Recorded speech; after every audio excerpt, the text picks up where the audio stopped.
Good evening, everyone. Hello or good morning, wherever you are in the world. Who are you? Where are you from? I'm really curious because we had an international crowd the last couple of days. We had people from all over the world. And it's so exciting for me to see that whether it's Beirut, where Sami is today, or Dubai, where I am today, we have people in the United States, we had people from Australia, we had people from Germany, we have people from all over the world. Thank you so much for being here on the call with us and for taking this time to change a little bit of your daily routine of maybe listening to news or maybe listening to other people, what's going on in the world. I am very, very pleased to announce today Sami Fares. I've known Sami since a couple of years now, right? Many years, maybe even 10.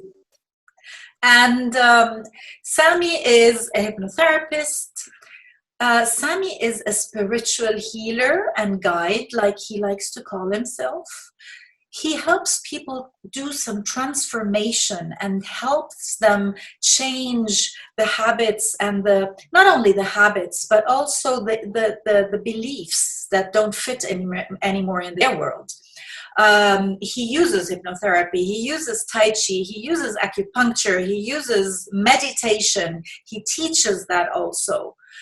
Sami is a member of the NGH. He is also a member of the Lebanese Syndicate of Hypnotherapists, an honorary member actually. And I wish you a very, very good session today with that very interesting topic that everybody is or should be aware of now. The role of every single individual in the collective consciousness. Sami, it's all yours. Hello, Mona. First of all, thank you for the beautiful introduction. Second, I want to start by sending my love to everyone who is listening. We are in a time of, let's call it, challenge. I'm going to be talking a little bit about what is happening from a perspective of how the cosmic laws work, how is the relation of our own consciousness to reality. So first of all, we have to know that what happens in life is naturally a byproduct of cosmic laws.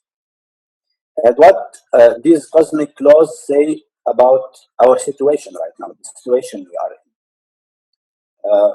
First of all, pain or problems or maybe a disease is not a part of how things work. The nature of things is naturally harmonious. It's naturally easy. It's naturally spontaneous. So pain by itself is not something we should run away from, rather something that we have to look at and understand because it's a message.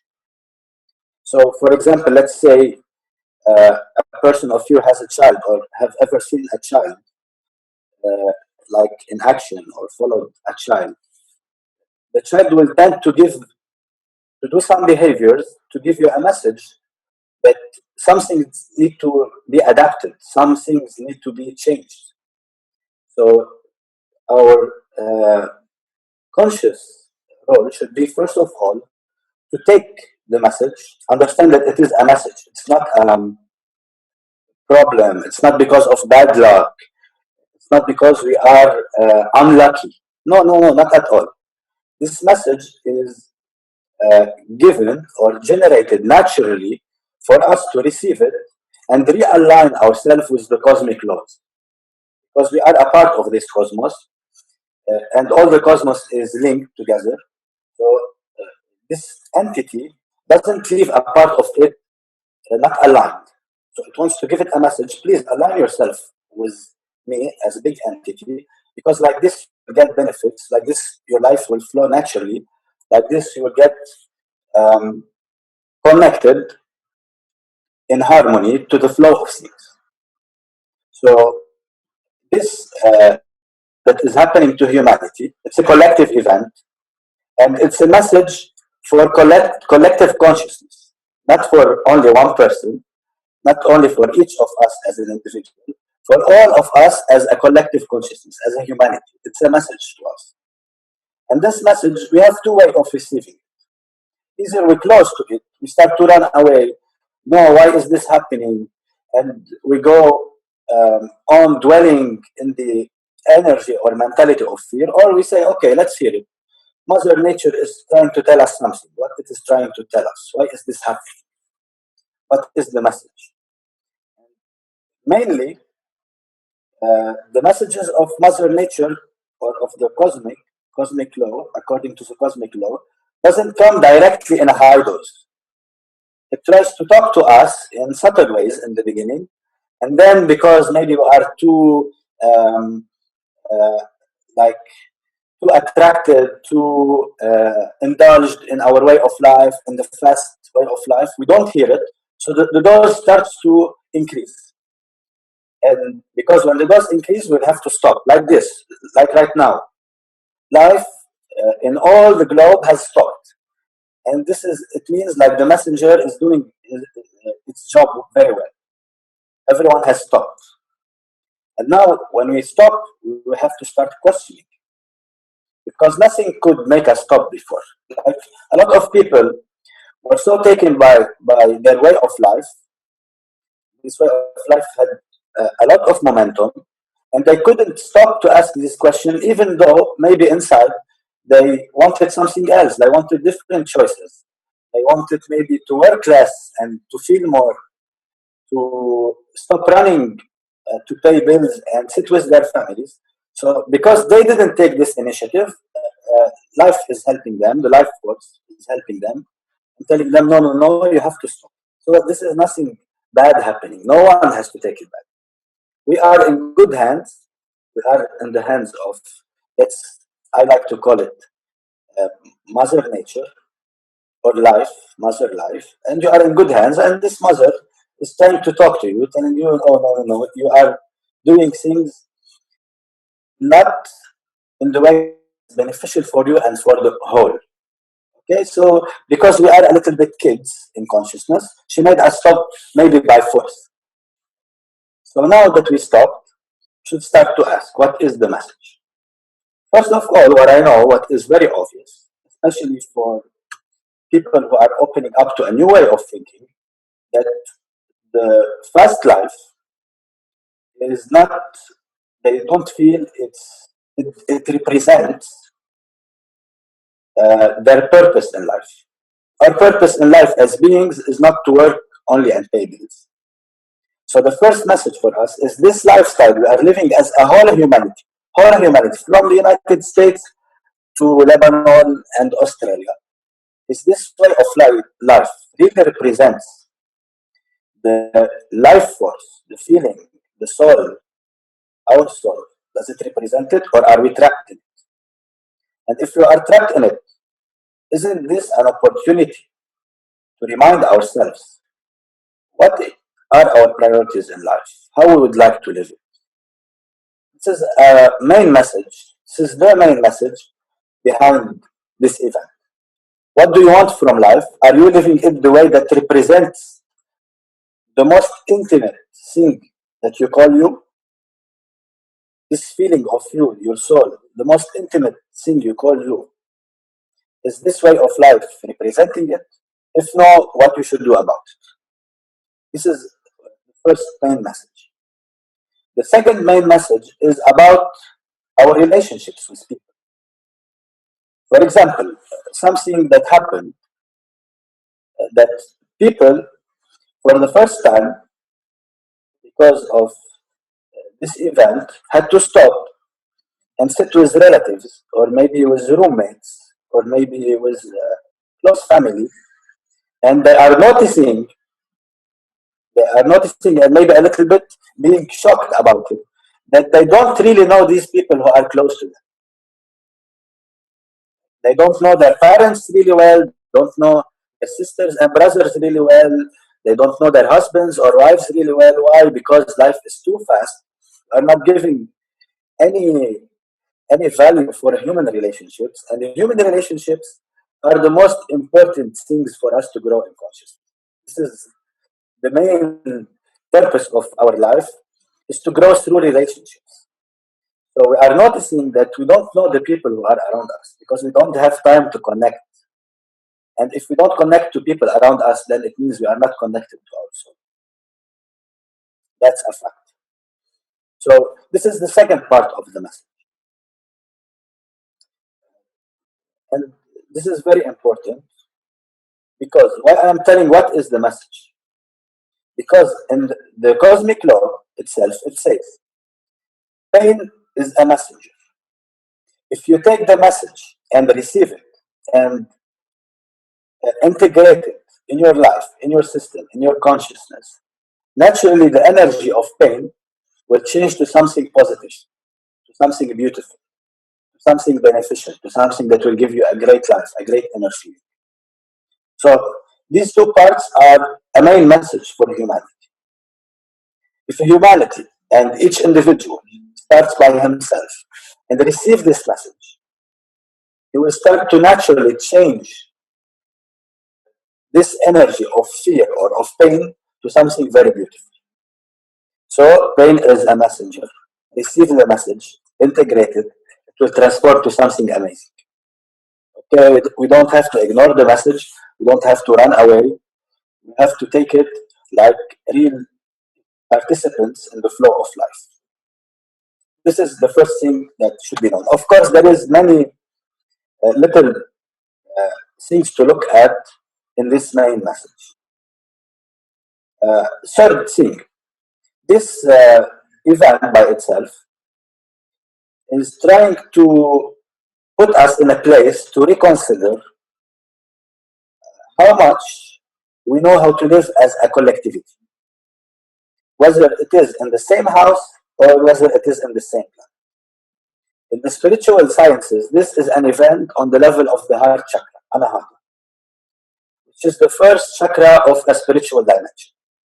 The first three chakras are related to our human intelligence. The fourth chakra, the heart chakra, is where our spiritual dimension starts. And our first spiritual dimension starts with how our beliefs, how is our mind, how is our motives aligned with the life, with the collective, with a collectivity, with my family, with my sangha, with my tribe, with my fellow humans. And it should make us ask really the right questions. Because in the globe right now, there have been many positive, beautiful reactions to what happened. It strengthened the human bond, the love bond, the oneness bond between all human. And also there was a little bit of uh, negative reactions, people who got afraid, who closed up. Okay, this is an event that is trying to open up the heart chakra, open our heart. And we should ask ourselves, how much are we ready to do this? How much am I ready to share my belongings, my resources? How much I am compassionate? How much I still live in competition?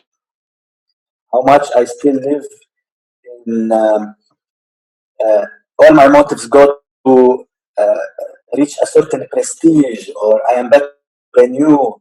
This is a really important message because nature is telling us, okay, you took your time, has been 3,000 years, you have evolved in technology, okay, that's great. But in level of consciousness, humanity only have been evolving the last 60 years. Technologically, we have evolved so much, but our behavior is still like it was, almost like it was 2,000 years ago. We still harness feelings of very tight individuality. So this event is opening the heart chakra, the oneness as a whole. The one is the all, and all is the one. Like exactly like the three musketeers, exactly. So how much you are ready for this life? How much we have let go of the old patterns when we close on ourselves, when we build our relationships based on games, how I can benefit from this one, how I can enhance my ego from this person. Am I really interested in the other person or the outcome he can give me?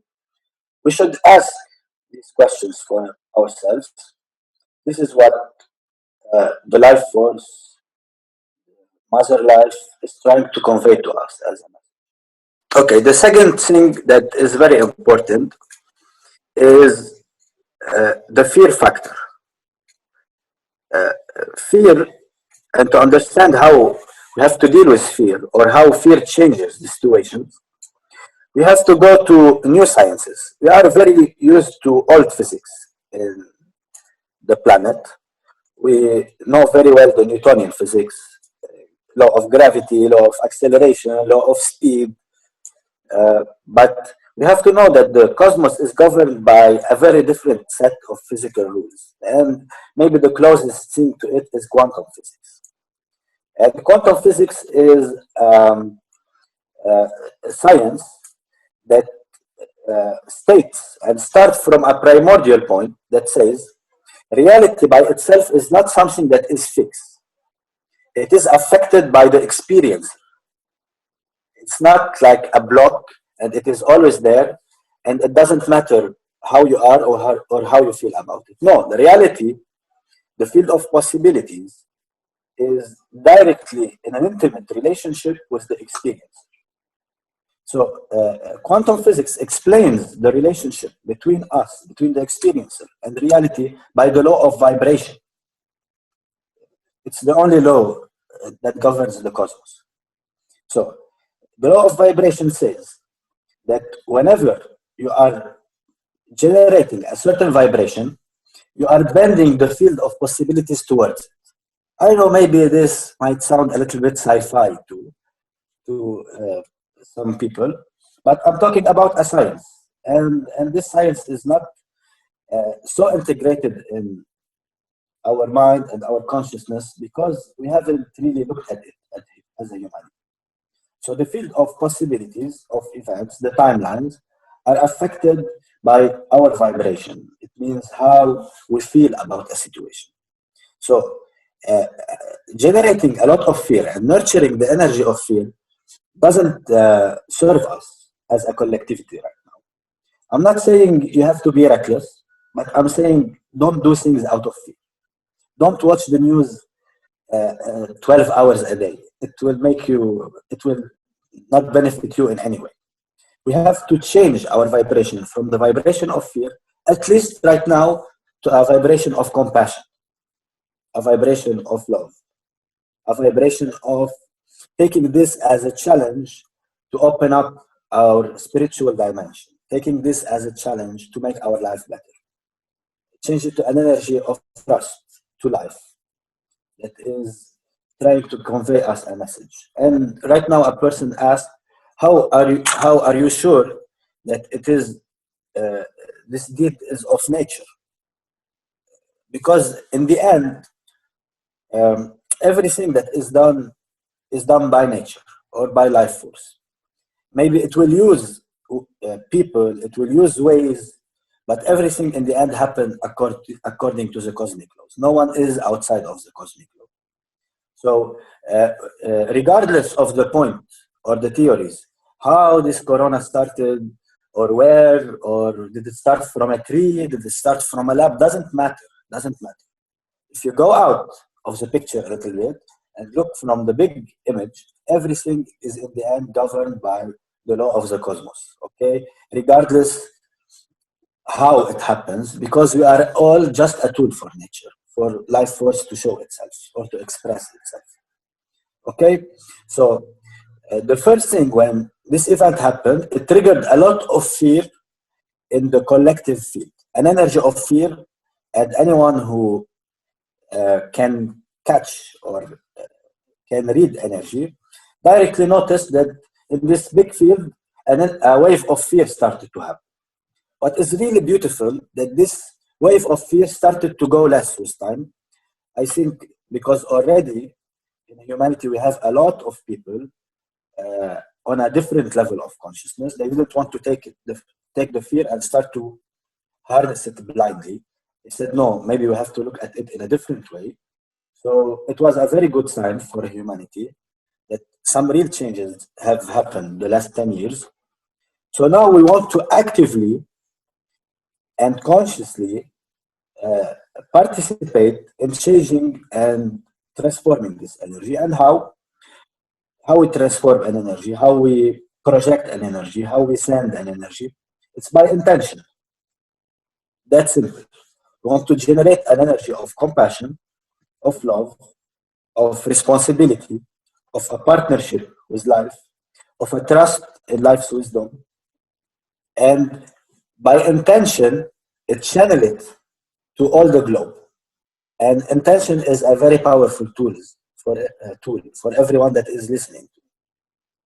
And if you don't believe it, just try. Just go live with, have a normal conversation with your friend, and change your intentions, and you will see how it changes everything. So intention is a very powerful tool. It's the main way of directing energy. So we, as uh, conscious beings, we have the role of channeling love energy, compassion energy, gratitude, trust, responsibility towards the common field that we have together. Okay, it will do a major shift. Please, everyone who is listening, you have to believe that this power of intention, if we do it collectively, it can shift timelines.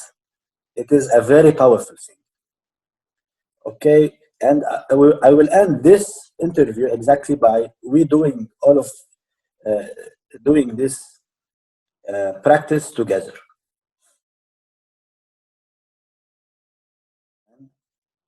Understanding relationships uh, uh, works around two main keys. What are our motives and outcome that we want from a relationship? And the second main key is uh, how is the exchange of energy in this relationship? And from these two keys, you can open all the little internal data and information inside of a relationship. I hope you do this research. It can change lives. Okay, so let's end this part about fear. So we don't want to harness fear. Please, not everyone will spend their time on the news. Okay, we know what we have to know, and it's enough. Uh, and right now, uh, we can say it's not something that we cannot overcome as humanity. It's not something that is also equivalent as an event to the amount of fear that is, the news are trying to convey about it. And also the fear from a biological or psychosomatic point of view is not good for your health. Okay, guys or ladies, fear is not good for your health. It will not help you in any way. Okay, it will make your immunity drop. It will make your mind uh, become dysfunctional. It will put you in survival mode. It will create a loop of adversity between humans that is much more damaging than this flu. And I like a little bit to call it this flu because in the end it's only a flu, maybe a little bit strong, but only a flu. So fear by itself uh, is much more damaging than anything else, trust me. And we are very blessed that this event didn't create a vacuum of fear in humanity, because this would have been something bad to happen. And it's a very good sign that humanity wasn't dragged into a vacuum of fear. Okay? And we have the role, each one of us has the role to, as much as possible, help his surroundings to not to fall under the energy or the vibration of fear. Of course, not everyone will understand things like maybe you do. People come from different background.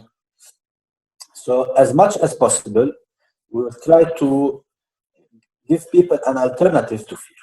Everyone in his own surrounding, with his mother, sister, taxi driver, I don't know. trust me, we have this duty to the collective consciousness.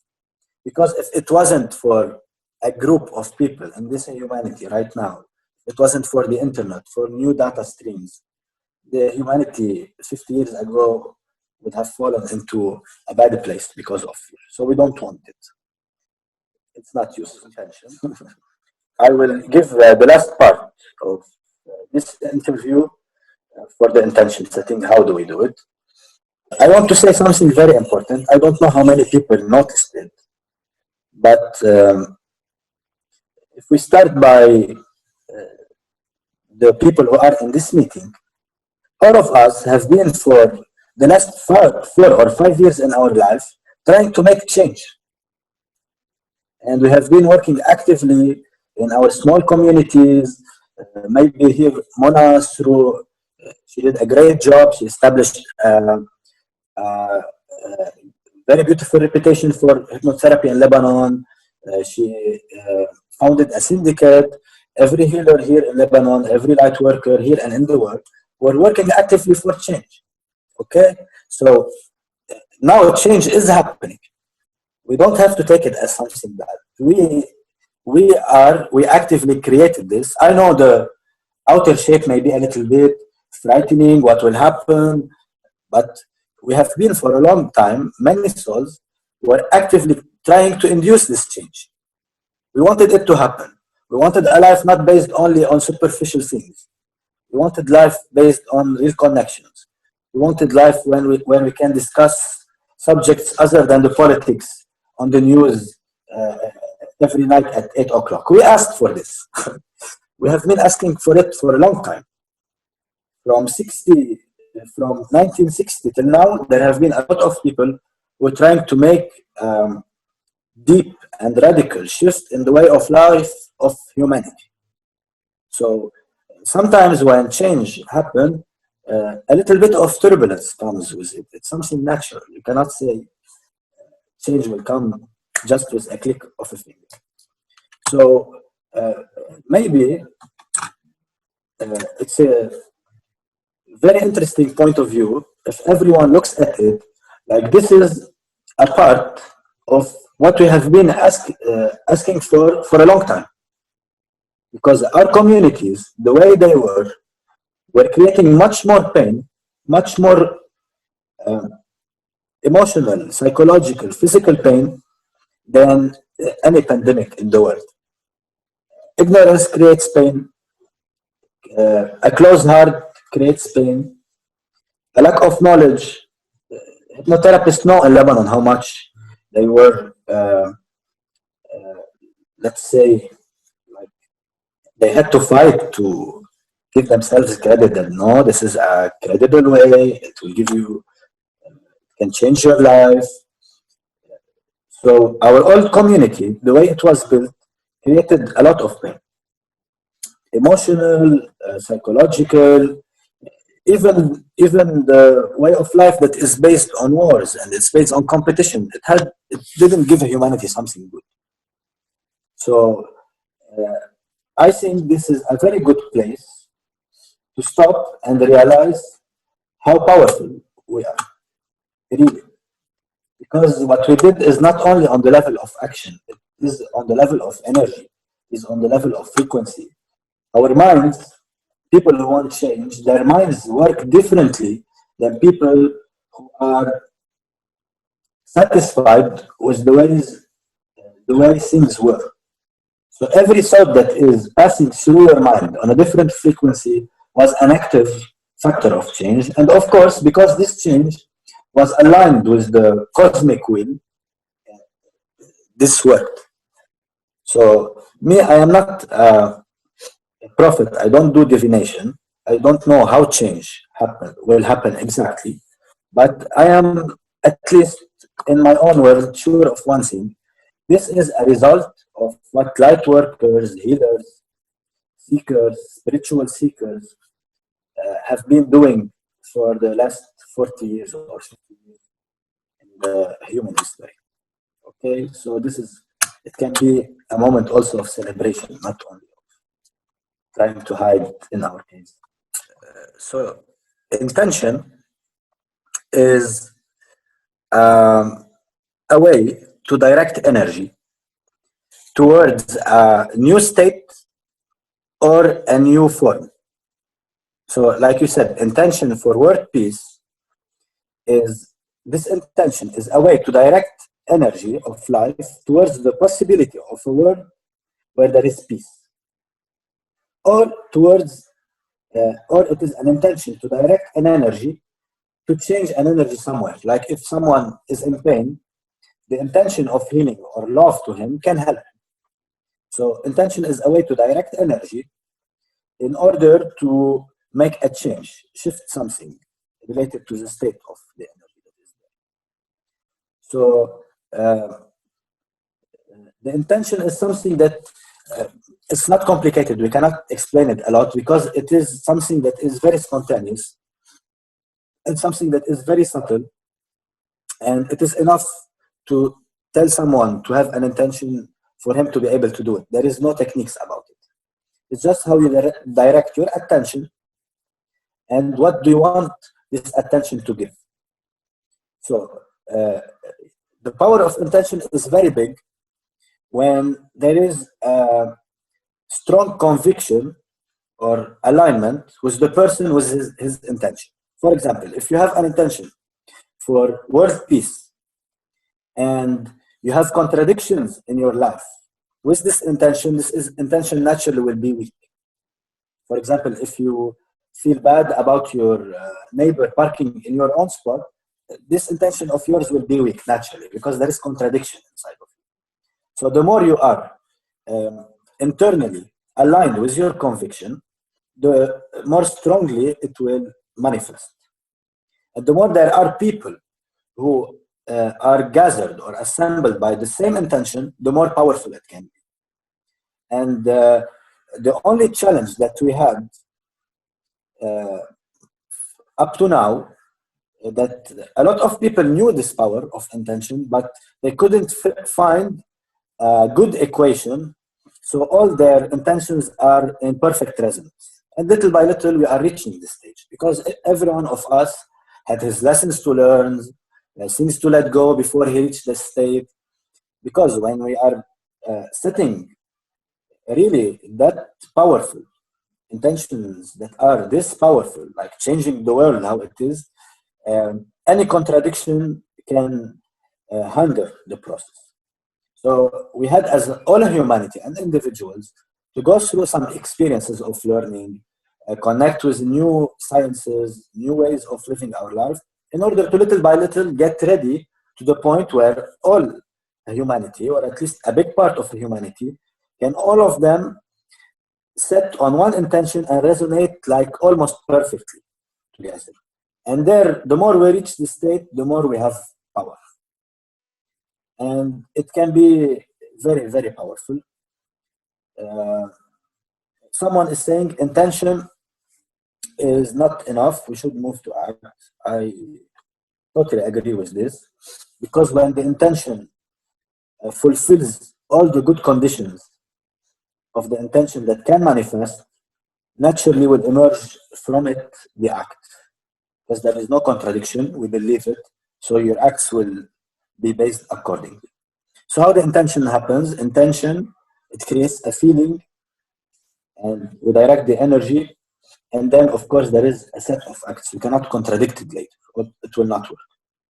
So these are the three laws. An intention, it creates an energy or feeling, and then there is the act, which means that this intention is deep, is and there is no contradiction inside of you. Because if your intention is one thing and your act is different, then your intention would never have worked because it wasn't a real intention.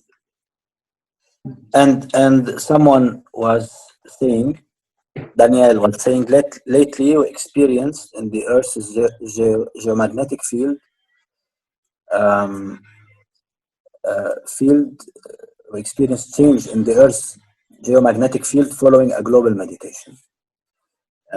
From the point of view of traditional physics, the magnetic field of Earth is only because of certain chemical elements that creates that which exchange electrons and creates a certain field, electrical field activity around the Earth.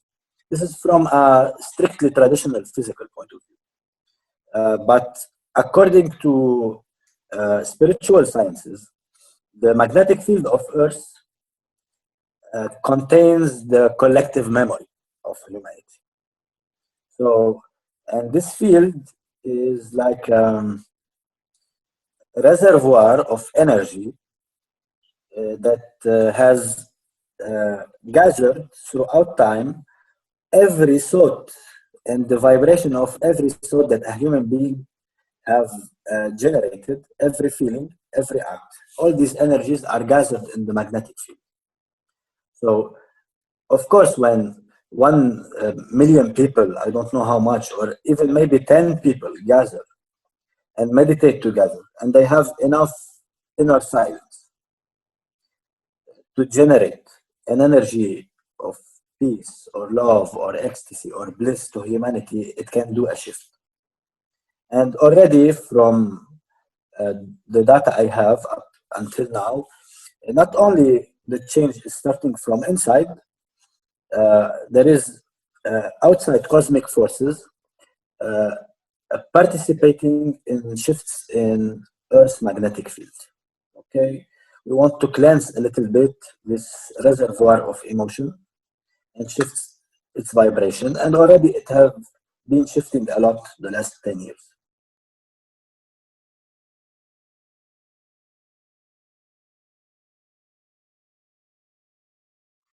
Thank you for your question, Avita. I like your question. So, this pattern of realizing and then forgetting is a cycle that is a part of the journey of consciousness. And this cycle can repeat itself in many dimensions. So, for example, um, before you were born as a human being, or like you took this shape, you were with your full knowledge. But one of the laws of living with a body is that a certain level of forgetting should happen. And one day when you will finish your life, you will also remember. And this happen also during one day. This is the biggest cycle. It will happen during also one day. For example, you wake up, you go to your work, you have a problem in your work, and then you go at night, you are sitting before sleeping in your bed, and it occurs to you that none of the problems you had in your day really mean something. You can transcend them easily. So we are always in this pattern of realizing and reforgetting, realizing and reforgetting. It's like a cycle. And this cycle is very well known in spiritual schools and sciences. It's called the wheel of samsaras, or the wheel of tendencies and memories, how our tendencies exert their power on us and take away our freedom. So what we realize very directly is every time this wheel turns, we start little by little to become fed up with repeating the same cycle. Okay? And the more we realize that this is a cycle, I don't want it, it's not beneficial for me, and we repeat it, this cycle becomes painful. And then it ends and you remember. And then you forget again, but this time you didn't forget completely. So when you are in the cycle, the next time it will feel also more painful until you really, really get fed up of it and quit. So in this place, it is just about trusting life, trusting what your consciousness is showing you, and there to take new choices in life, because life in the end is an adventure. There is no guarantees. Of course, you are getting a lot of help, but in some points, or mainly even, we have a responsibility towards what we realize. We realize this is a gift. What we do with the realization is our, let's say, duty towards our own journey. So if a realization doesn't take you in the direction of taking new choices as much as you can, 1% is amazing, 2% is better, 3% is better, because every 1% opens up the field of possibility for you. So if there is a realization and it doesn't take you towards new choices, this realization will go away. You will have to turn the cycle again and come back to the point of realization to see it again. Okay? And the only benefit you will have if you don't take a choice is that life will pinch you stronger to wake up only. Okay? And because we didn't know before how the law of life worked, we tended to be stubborn before taking choices until the pinch of life was too painful. But little by little, we have to learn how to trust the insights, the openings, the realizations that happens in our consciousness, take them, change our choices, and trust in life. Nothing else. Here, it's really trust and learning how to live in an adventurous way with the insights and the choices that we get and the choices that we change. Okay, especially when we are so sure that the old way didn't give us what it was meant to give for us. Any way of life in the end is just a servant for you. It is meant to give you a certain outcome only. But if this way of life failed to give you this outcome, and you have repeated and tried to do many variations in it, and it failed again and again to give you the outcome that you wanted, and now you are very aware that it will not give you it, and you have to change your choices, this is a place where you have to jump. You have to jump. Like if you are on the border of a pool and you are a little bit afraid and you have to jump and trust in life. This is the only thing you can do. Okay, I hope I answered your question. Very, very powerful information, a lot of messages that you brought across. The message of, the intention away from fear towards something else. Would you be willing for everybody to experience that power of collective intention setting? Maybe you can guide us through that, a sort of a meditation or something for a collective intention setting of, let's say, health or good immune system or joy or love or anything. Love contains all of love, because love will bring healing and immune system with it anyway, right? So would you be willing to do that for everybody together to end that session on a collective intention setting? Yeah, sure. I would like to. Okay, so everyone listening, close your eyes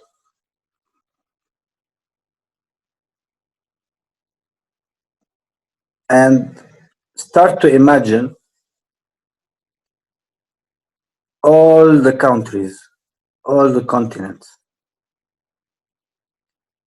and all the people who live there.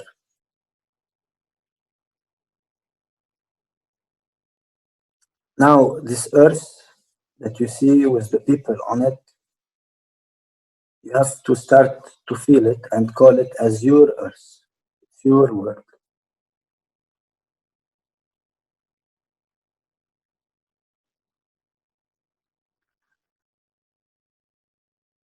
And from the bottom of your heart,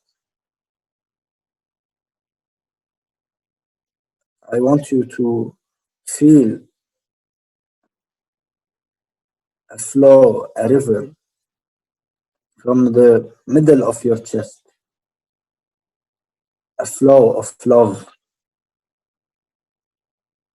pouring over the planet and everyone on it.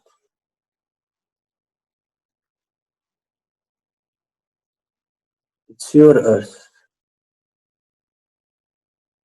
It's inside of your heart.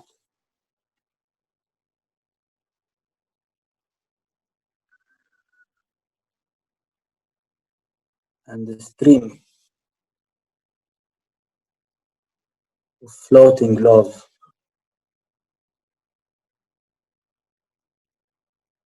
is flowing from your heart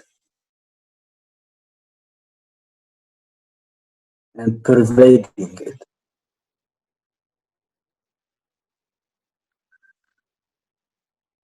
Believe with all your power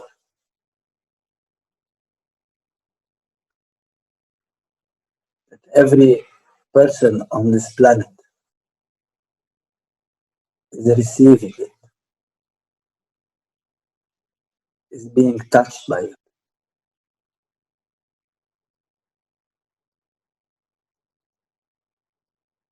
because it is.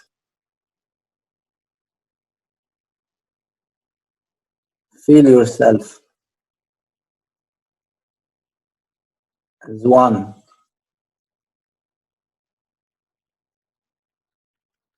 with every person.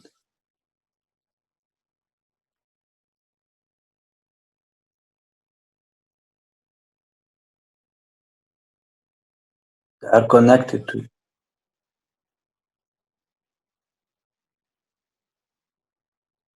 They are expressions of what you are. You cannot be without them, and they cannot be without you.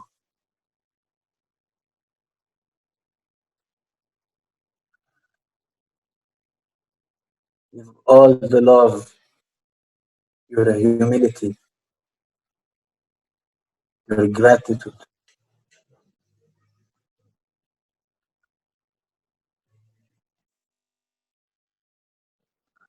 to every creature,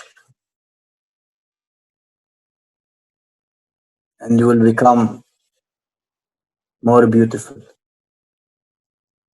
and they will become more beautiful, and our shared reality will become more beautiful. It will radiate, it will shine, it will become alive.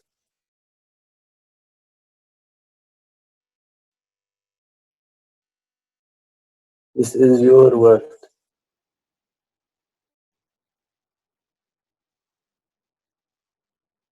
You are everyone, and everyone is you.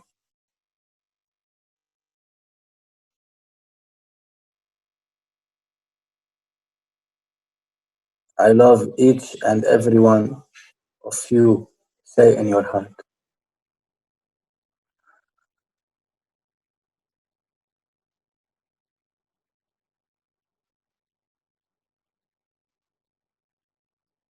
I deeply, deeply love from the center of my chest, from the depths of my heart,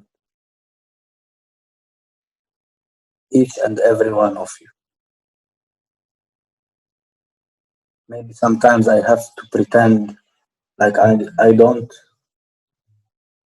for some reason, but deep, deep in my heart, I love each and every one of you. This reality is only a dream, and we are in it together. We are made of the same substance, and the substance of the dream is consciousness.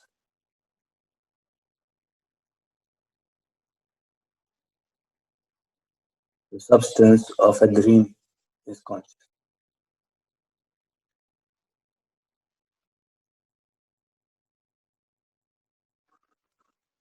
Thank you, everyone. Before I end this interview, I want to give a special thanks to you, Mona, because you are the most selfless healer in Lebanon. Sami, I want to thank you for giving your time today, And I just want to say, for the last, I don't know, was it 5, 6 minutes? We were all connected. We were all connected in love. And I mean, wasn't that beautiful? Wasn't that a feeling of collective giving, collective love? Let's take that pouring river that we so nicely saw now from our hearts, that was, you know, pouring all over the world. Let's take it with us after this session. Take it with you to bed now if it's your nighttime. Take it with you during the day to every single person that you're encountering if it's your daytime. And let's keep it with us. Thank you so much, Sami, for a very, very nice session. Thank you, everybody, for being here on the call tonight. And if you like that, please share it with your friends. Share it with these people who really need something positive. We have had last week a laughter session, which was really, really nice, because we know that laughter will release endorphins. We had guided meditation, guided imagery. We had a scientific view on breathing with a breathing technique also that we did online. If you want to see what you missed, you can go onto my website, which is mindyourpower.org, and click on the tab that says It's Your Life series. And there you will see all speakers, and you will see all the speakers lined up with their bio, with their way of connecting to, with a way of connecting to them. So all their contact details will be there, and the link to YouTube for the replay of this video. So that's all for today. If you have signed up already and you are getting the emails, that's perfect, because then you will get the speakers of the day every day straight into your email box. You will also get the replay of today straight into your email box.